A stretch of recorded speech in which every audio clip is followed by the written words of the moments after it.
Taip važiuojama Eurotunelyje į traukinį ir po to su traukiniu smagės.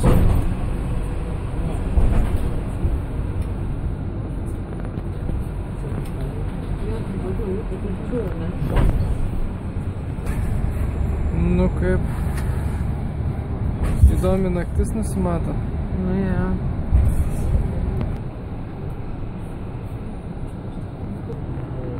Nu vat, štai ir atvažiavom, reikia į savo vagoną.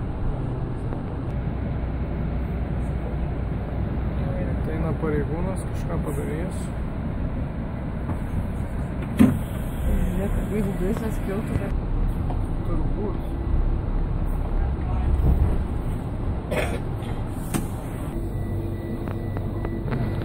Nu vat, iš čia neištrūks. Jeigu aš klausiu. Jeigu čia čia dar,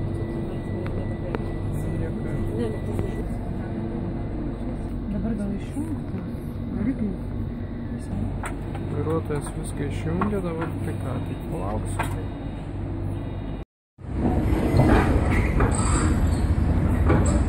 Važiuojam, bet nevažiuojam ir negalima suprasti. Ką čia matai? Dabar jau matau tik autobuso atspindį ir savo. Baisiai keista taip važiuoti nuo šakės. Einam tarp autobusų.